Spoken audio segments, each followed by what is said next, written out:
In this presentation, we'll discuss different strategies for managing your time more effectively and tools you can use.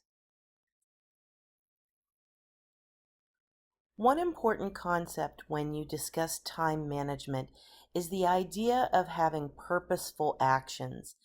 And basically, what that means is that when you set out to complete a task, that you're doing it with intention, meaning that you fully commit yourself to the time that you're spending, the effort you're expending, and the completion to the task, the persistence to get it done.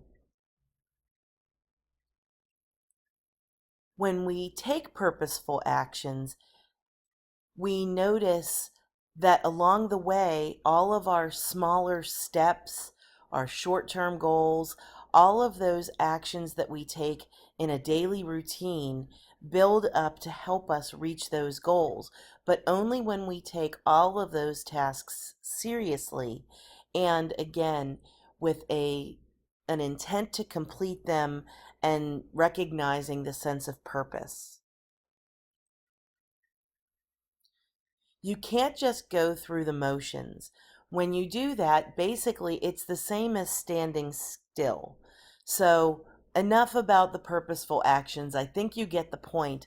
But all of the techniques and strategies that you read about or that you see in this presentation really won't have much effect unless you really do it with the sense of purposeful actions.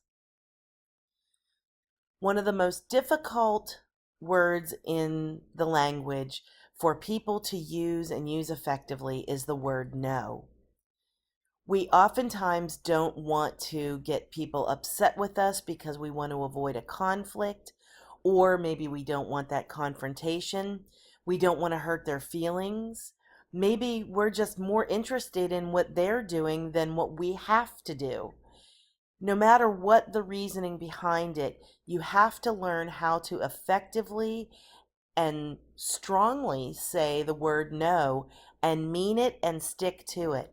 We oftentimes even say no, but then go back on our own word and do it anyhow. So we have to make sure that we prioritize. We have to make sure that we're assertive with people and that we're confident not only that the outcome isn't going to be problematic with our relationships, but that we feel good about the decision because we know it's going to lead us to better time management. So you need to have a plan, and that takes preparation for you to get it done. You have to think ahead. You have to be a big picture kind of person to really effectively manage your time. We oftentimes are impulsive or spontaneous, and we don't have the resources or tools that we need, so we don't get things done maybe to the quality that we desired, or we run out of time.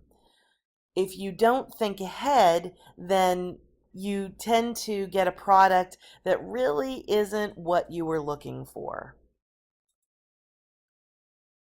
You need to have a sense of self-discipline to be a good time manager. One of those elements of self-discipline is being committed to your purpose. By making that commitment, you're saying that it's worth your time and effort to pursue the activity and sacrifice things in order to complete something. You see it in the bigger picture, the bigger goal, the eventual dream. You need to maintain focus to have discipline. And that means you have to pay attention, you have to concentrate, you have to try to eliminate distractions. And you have to be persistent. You have to stick with it even if it doesn't work out the first time, you don't get the result that you expected, that you rushed through something and got it done, but it really didn't do the purpose that you intended it to do. And you keep trying over and over until you get it right, get it the way that you want it, or eventually reach that goal. Stephen Covey is well known for his 7 Habits of Effective People. And one of his concepts is the idea of quadrants. And each one of these quadrants of time is where we tend to spend our time depending on the situation and our perception of that situation. So it may be that we see a situation as urgent or important. And those are the 2 areas that are under consideration when we figure out what quadrant we're in. If you're an effective time manager and you are able to get things done, but you're not under pressure and stress, or you're just apathetic or maybe even lazy, you tend to be in quadrant 2. You've planned, you have those purposeful actions, and you're ready, willing, and able to get things done even ahead of time to make sure that they're going to be done well, correctly, and with quality. Let's take a look at these quadrants.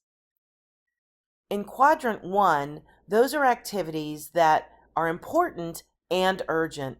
So when something falls into that quadrant, it creates a lot of stress because you're under that pressure, that deadline, that due date that's looming over your head that maybe you procrastinated and waited until last minute for, and it's creating a lot of frustration, fear, upset, all of those things contributing to stress. In quadrant 4, that's when you really don't care much about anything.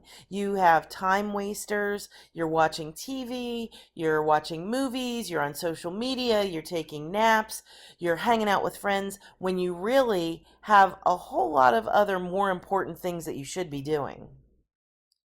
In quadrant 3, those are not really important tasks, but you put them with a sense of urgency. So they're really lower priority when you really have higher priorities that you should get done.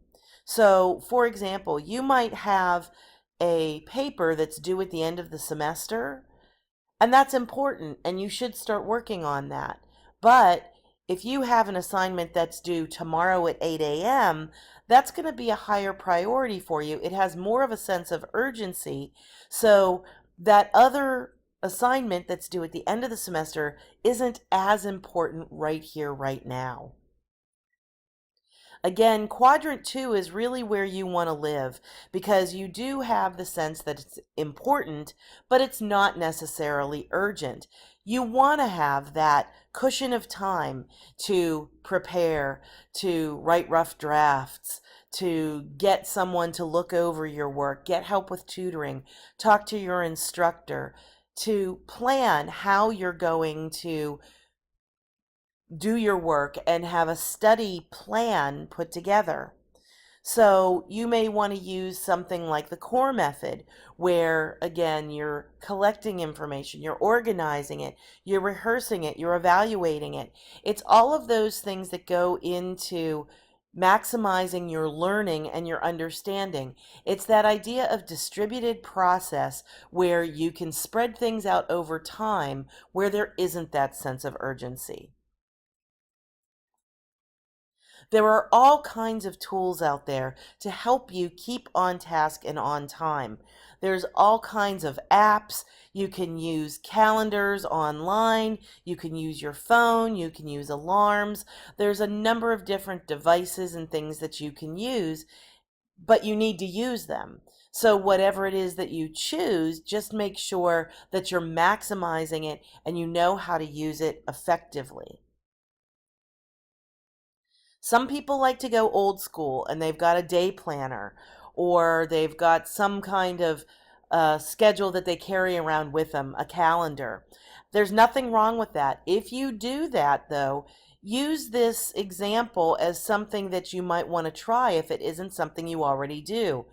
At the beginning of each semester, look at all of your classes, look at all of the assignments, and put at least the big ones down in your calendar. And actually, don't only put their due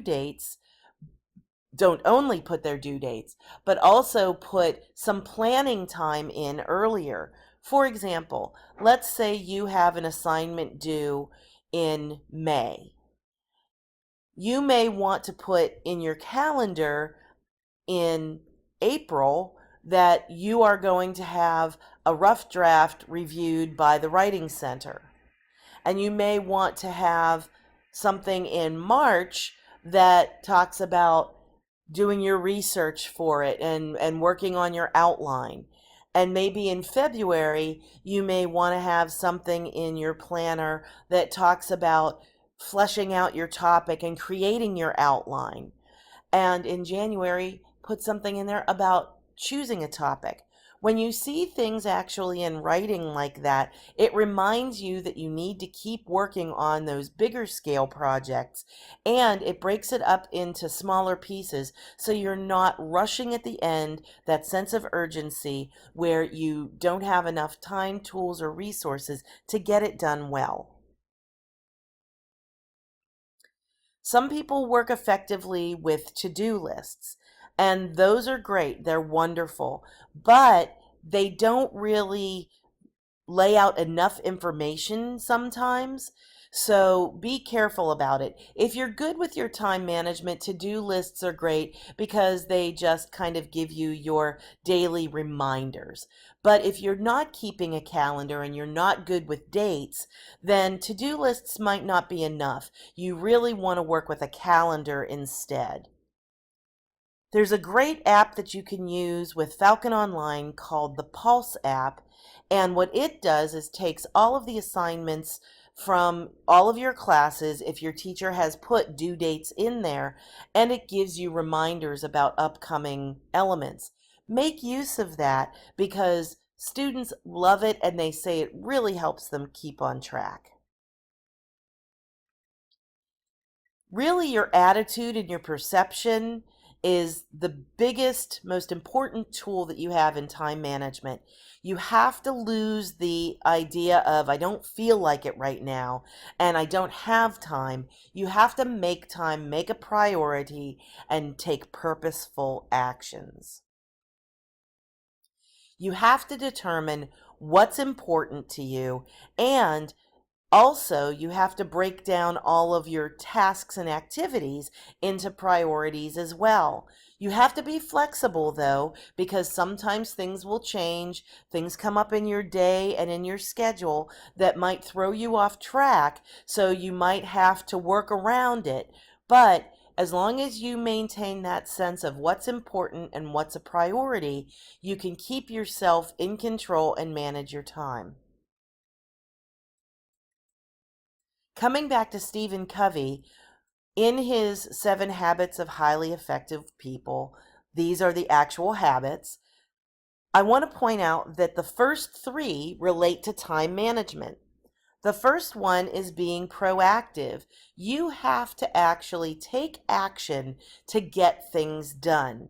If you're not interested in moving forward and getting started, then all of the time management strategies and tips in the world aren't going to help you. Next is beginning with the end in mind. And there's that big picture idea. That's the idea of looking at the final result and working your way backwards. I gave the example of the long-term project that was due in May and things you could put on your calendar in April and March and February and January. If you break it out into the long-range plan and see all of the steps that are necessary, you can better plan for the tools and the assistance and the resources, and you can estimate how long it's going to take you to do each one of those things.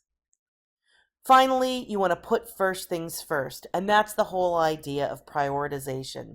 So again, even in his 7 Habits of Highly Effective People, the first 3 are time management.